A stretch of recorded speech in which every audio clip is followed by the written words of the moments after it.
If you're trying to reach financial freedom by building a business of your own and you're not using content and specifically YouTube in the way that I'm about to share, you're likely working way harder than you need to and growing slower and making less money than you could be. And that might sound counterintuitive because we think about making content as something extra that we have to do on top of doing our business. Not only am I a YouTuber, but over the last couple of years, I've been building two separate businesses and I've gotten them both to around $30,000 per month in revenue. One where I used content in the two ways that I'm going to share with you, and the other where I didn't. And I'll just go ahead and spoil it. It was way, way harder to do business without using content. And that's why I'm restructuring my business so that I get the benefits of using content for everything that I'm doing, which, as I said before, makes the actual business part a lot easier. So there's three general categories that when you're doing business, you can fit all of your activities into. You are either getting noticed, getting known, or getting paid. And without using content, most people are just focusing on getting paid. We are just working on our business engine. But at the end of the day, none of this depends on you becoming an influencer. And yes, you have the chance to attract more people to your business because you created content. But even if you don't, even if, let's say, you got in front of 10 people a month that you got the chance to pitch your core offer to, even if you kept those 10 people per month, but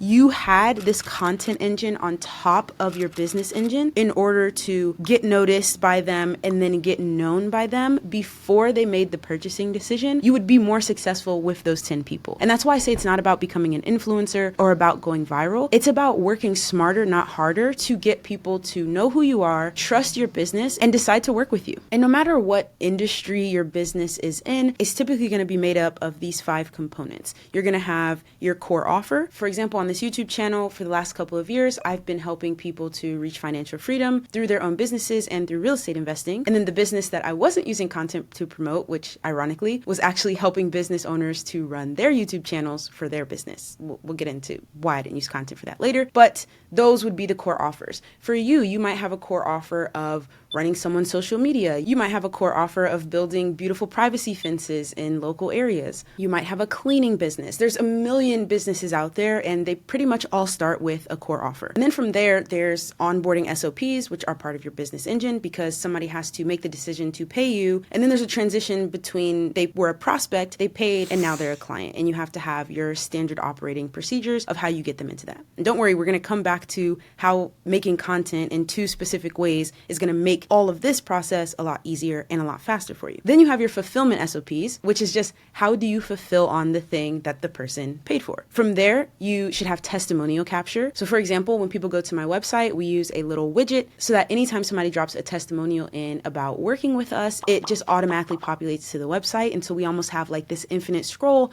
of people's positive experiences, which of course is going to help people who are considering working with us to understand that like this is a legit product that a lot of people are happy with. These are just like 5 core elements that you want your business to eventually have. You can be working towards it. And then the next is the continuity offer. Say somebody goes through all 4 of these steps and they're really happy with you and you get a testimonial and they're like, okay, see you later. The continuity offer is so that that doesn't happen. It's a way for them to continue working with you, getting services, getting that positive experience, but more so on like a month-to-month basis, whereas a lot of times that core offer is just a one-time payment. So that's the business engine, and that's how to get paid. If this is where you start, business is going to be really, really hard because you are just going to be just flaunting your core offer. It's like going out and just asking people to date you, or better yet, marry you, right off the bat.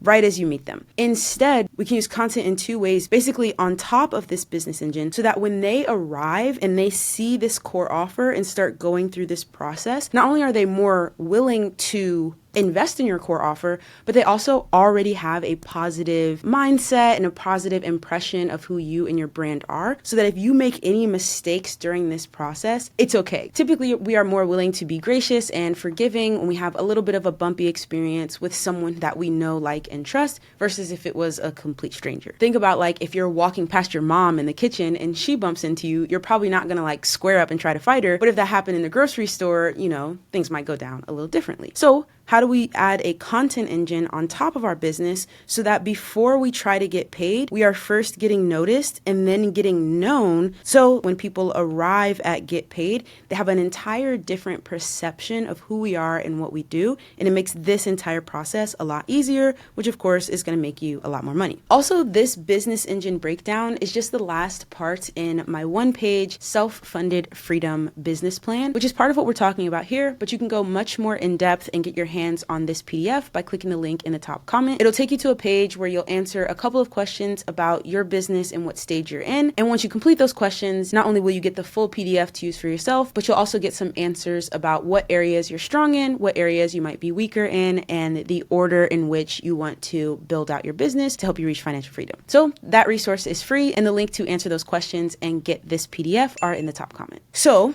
let's start with get noticed. There's really only two ways for you to get someone to notice your business. You can either attract them to your business, or you can go out and approach them and try to bring them back into your business. And so this one would be a little bit of a cycle. Regardless of which of these two that you do, there's 4 types of assets that people can encounter when you get their attention and they come in and they notice your business. The most important thing that you want them to see are your content assets. And this is not a YouTube channel. This is not a viral video. This is just a couple of core pieces of content. They can be written pieces of content. They can be video pieces of content. I'm biased towards video. I think it helps us connect with people better, but it doesn't just have to be video. But it could be written. So think of a social media bio that tells people why they should care who you are and how you can help them. A pinned video pinned to your TikTok or your Instagram, or even your website that has an introduction video about who you are. So you either attracted people to come into your brand, or you went out and you approached them, but they're going to encounter these content assets on your channel. The other thing that they could encounter is your outreach assets. So if you were approaching them, and this is what I was actually doing in my YouTube agency, is we were running cold email campaigns. So we were approaching cold audiences and saying, hey, as a business owner, we know how to run business YouTube channels.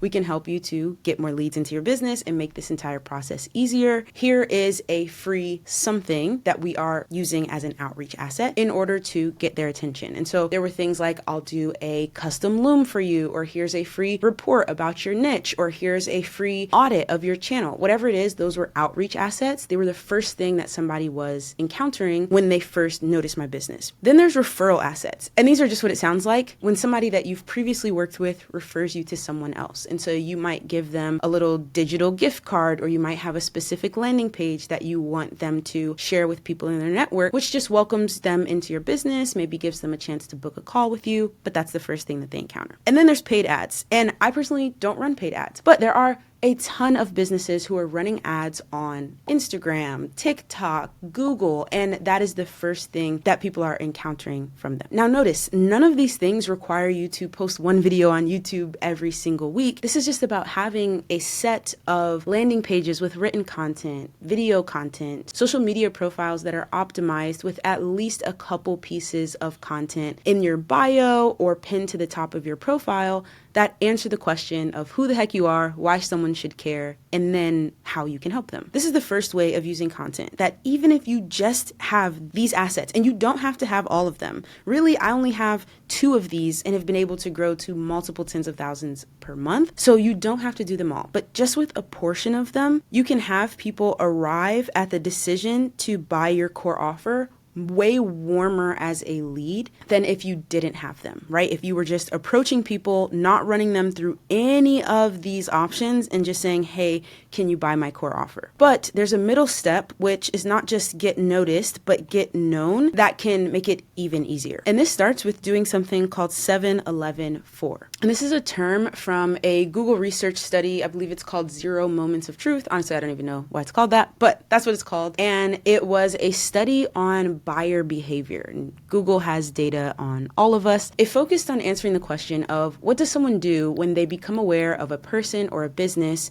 until the moment that they decide to buy from that business. Because at the start of that journey, they're what's called a cold lead, right? They are very cold, icy to that brand business. They have no connection. They have no like and trust, meaning another face or business in the sea of all the inputs that we see every single day. I said see a lot there. but you get what I'm saying. What happens to move them from being so cold all the way to pulling out their credit card and spending their hard-earned money to work with or receive something from that business? And so Google put together all of these data points about buyer behavior and tracked what happened throughout that process. And they came to the conclusion you have to 7-Eleven for someone in order to move them through that process. Here's how it breaks down. A potential buyer needs to spend 7 hours with you in order to really gain that know, like, and trust factor. People often talk about how hard it is to make friends once you become an adult and you're out of school. And I think this is one of the reasons. Like, you just spend so much time with the people that you go to school with, way more than 7 hours,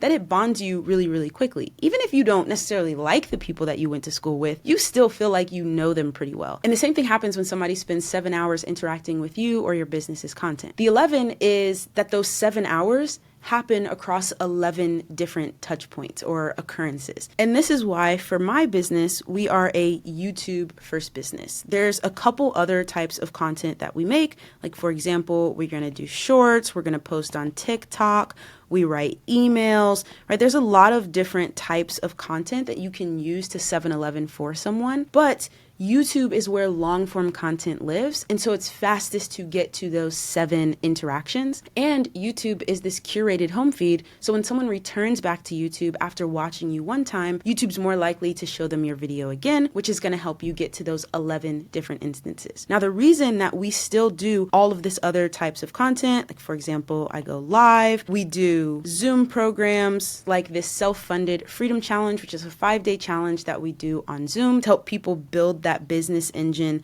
that they need inside of their business. So you can check out a link to that in the top comment. We're bringing in-person events this year, so stay tuned for that. This is because the 4 and 7-Eleven 4 is actually what I think the most powerful part is, which is having those 7 hours and 11 interactions in 4 different locations. So if somebody watches a YouTube video and then I pop up on their shorts feed and then they come to a live stream and then to a Zoom and they read my emails and they come to an in-person event, now that know, like, trust factor is going to be so much stronger and they're going to be a much warmer lead because they went through that 7-Eleven 4. And when they arrive at the opportunity to buy my core offer, they're much more likely to say yes. And as they go through their experience with my business, they're much more likely to have a positive experience. And if there are any things that go wrong, they're much more likely to be gracious about it and give us a chance to fix it. Another reason that 7-Eleven 4ing your audience before they get the chance to purchase your core offer is important is because there are a lot of other income streams